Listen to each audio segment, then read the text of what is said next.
Lectura de la Carta de los Hebreos. Hermanos, temamos no sea que, estando aún en vigor la promesa de entrar en su descanso, alguno de vosotros crea haber perdido la oportunidad. También nosotros hemos recibido la buena noticia, igual que ellos, pero el mensaje que oyeron no les sirvió de nada a quienes no se adhirieron por la fe a los que lo habían escuchado. Así pues, los creyentes entremos en el descanso de acuerdo con lo dicho. He jurado en mi cólera que no entrarán en mi descanso, y eso que sus obras estaban terminadas desde la creación del mundo. Acerca del día séptimo se dijo, y descansó Dios el día séptimo de todo el trabajo que había hecho. En nuestro pasaje añade, no entrarán en mi descanso. Empeñémonos, por tanto, en entrar en aquel descanso para que nadie caiga, imitando aquella desobediencia.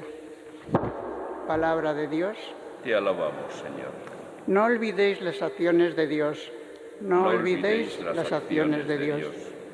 Lo que oímos y aprendimos, lo que nuestros padres nos contaron, lo contaremos a la futura generación, las alabanzas del Señor, su poder. No olvidéis las acciones de Dios.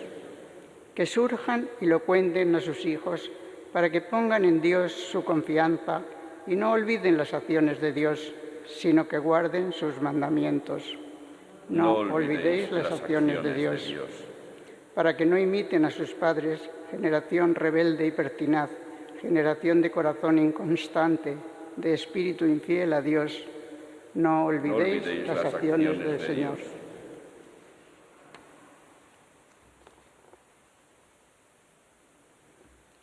Aleluya, aleluya, aleluya. Un gran profeta ha surgido entre nosotros. Dios ha visitado a su pueblo. Aleluya, Aleluya, aleluya, aleluya. aleluya.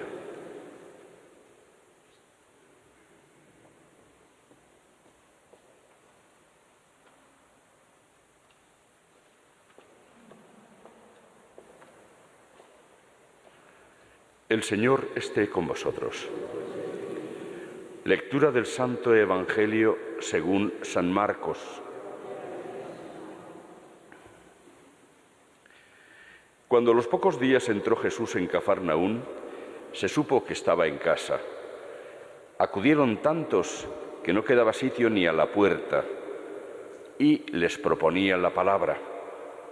Y vinieron trayéndole un paralítico, llevado entre 4, y como no podían presentárselo por el gentío, levantaron la techumbre encima de donde él estaba, abrieron un boquete y descolgaron la camilla donde yacía el paralítico. Viendo Jesús la fe que tenían, le dice al paralítico, «Hijo, tus pecados te son perdonados». Unos escribas que estaban allí sentados pensaban para sus adentros, «¿Por qué habla este así?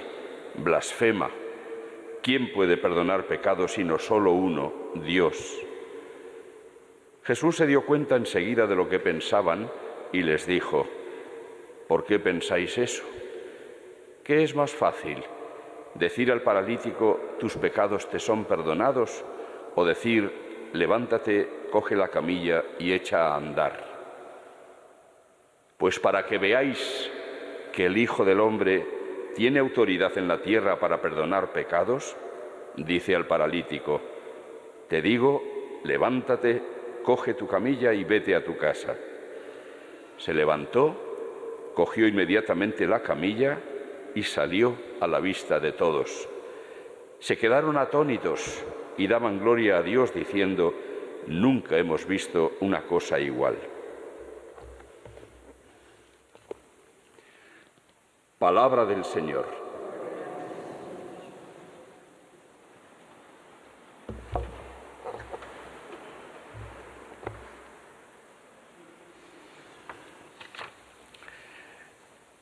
Habiendo concluido el tiempo litúrgico de la Navidad, hemos entrado en el tiempo llamado ordinario y en este tiempo que no consideramos ningún misterio concreto de la vida de Jesús, vamos a ir escuchando de manera continuada el Evangelio de San Marcos y también hemos empezado a leer la carta a los Hebreos.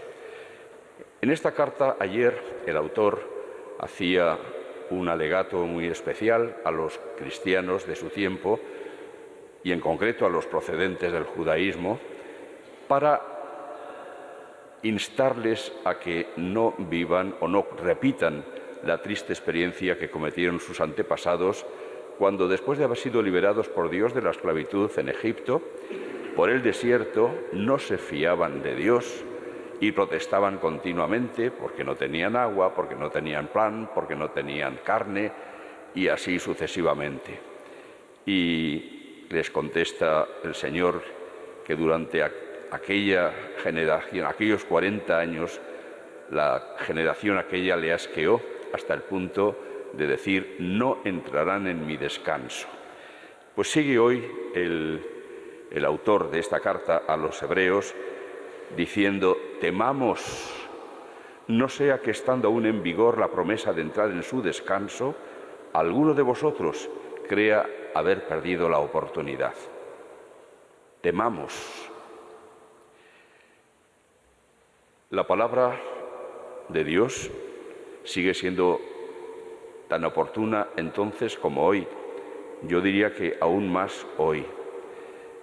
Porque si algo tenemos miedo, desde luego no es al pecado. No es a perder el descanso de Dios. Nuestros miedos, nuestros temores, fundamentalmente se centran pues en la falta de salud, la enfermedad, el dolor. Nos asusta mucho, pero nos asusta también el perder las muchas comodidades que a lo largo de los años de civilización se han ido acumulando. Y hoy parece que es incomprensible una vida en la que falten las comodidades de nuestro tiempo. Y eso nos parecería algo más digno de temor que el hecho de perder la amistad de Dios. Y sin embargo, el autor, Dios mismo en definitiva, nos dice: temamos perder la oportunidad de entrar en el descanso de Dios.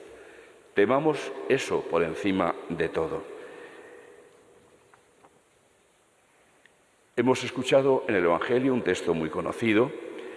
Estamos leyendo, como decía, el comienzo del Evangelio de San Marcos, donde él, a su manera, hace una presentación de Jesús.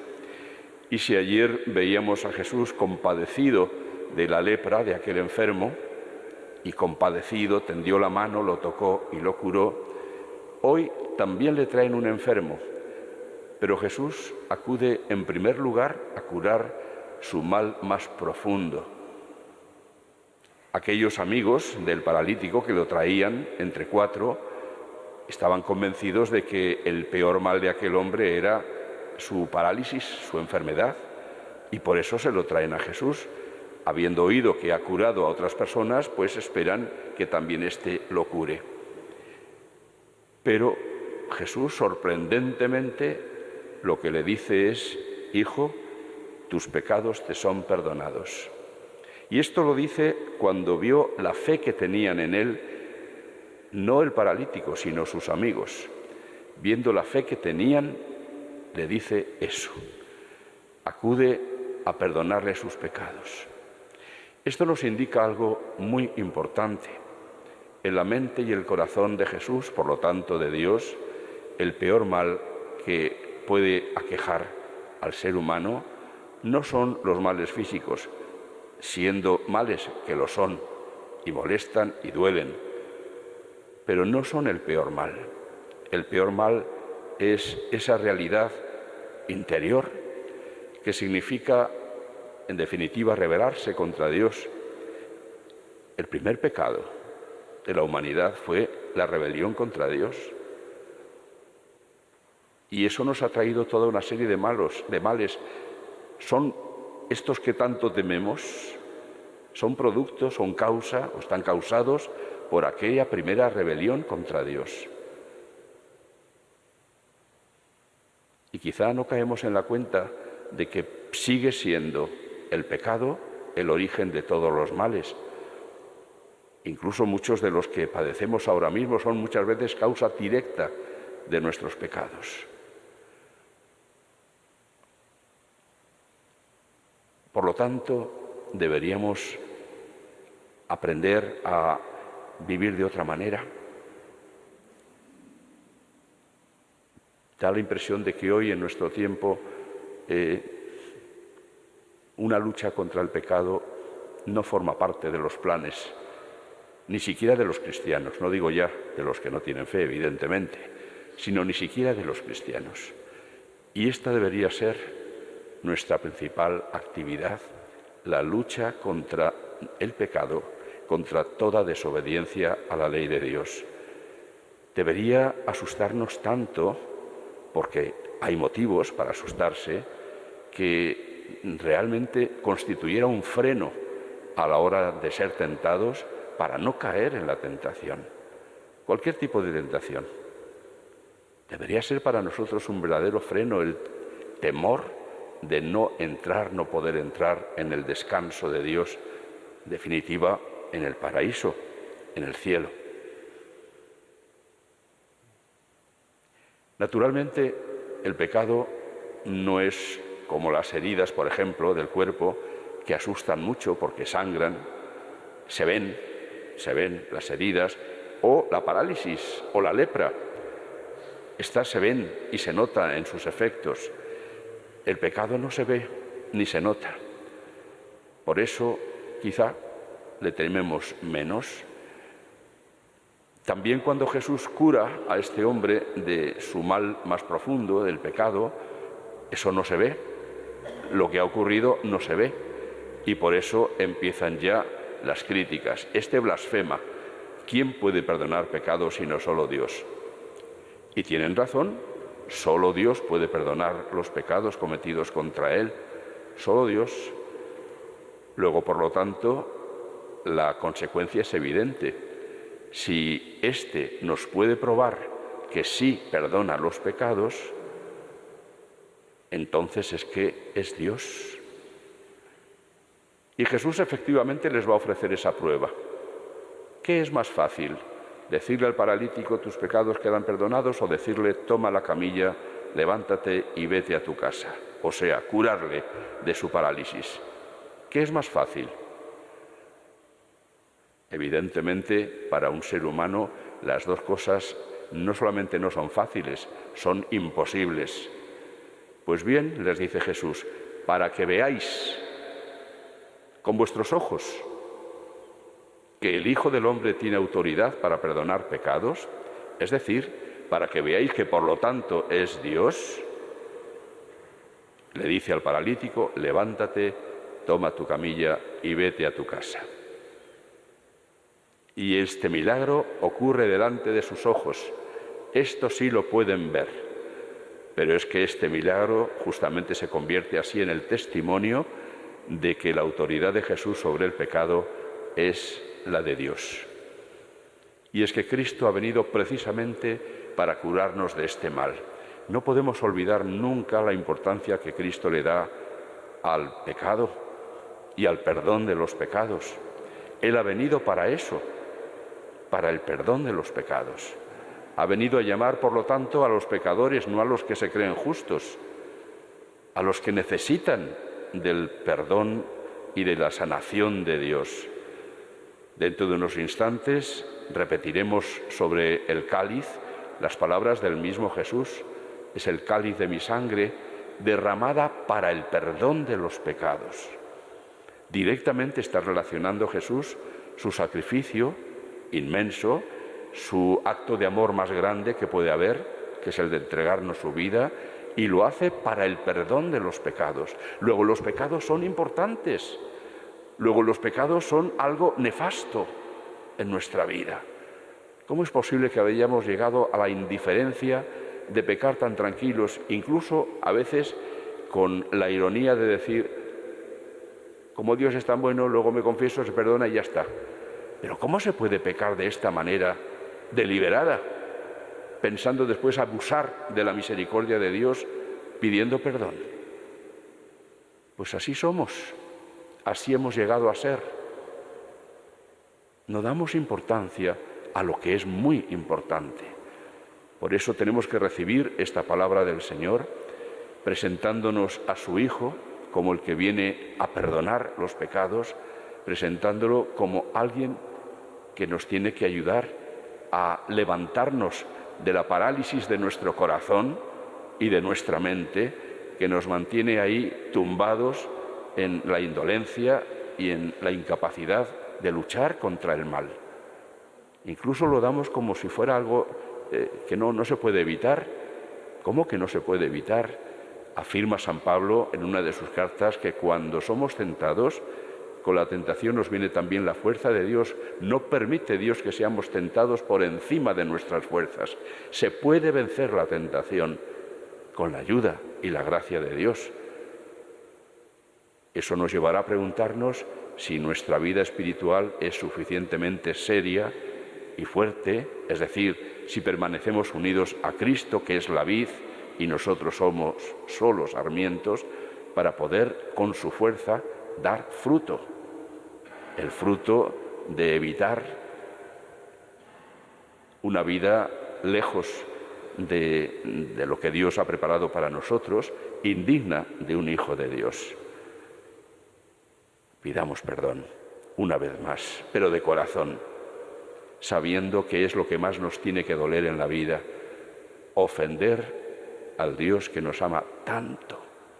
Tanto amó Dios al mundo que le entregó a su Hijo único. Tanto. Y nosotros tampoco. Siendo el amor a Dios el principal mandamiento, qué pocas veces somos capaces de darnos cuenta de que pecamos contra el primer y principal mandamiento continuamente. No amamos a Dios con todo el corazón, con toda el alma, con todas las fuerzas. Incluso a la hora de ir al sacramento del perdón, los que todavía siguen yendo, que por desgracia no son todos los cristianos, no se acuerdan de este mandamiento. He mentido, he faltado a misa, he no sé qué. Y pocos, muy pocos dicen, no he amado a Dios con todo el corazón, con toda el alma, con todas las fuerzas. Y es nuestro pecado más frecuente. No lo olvidemos.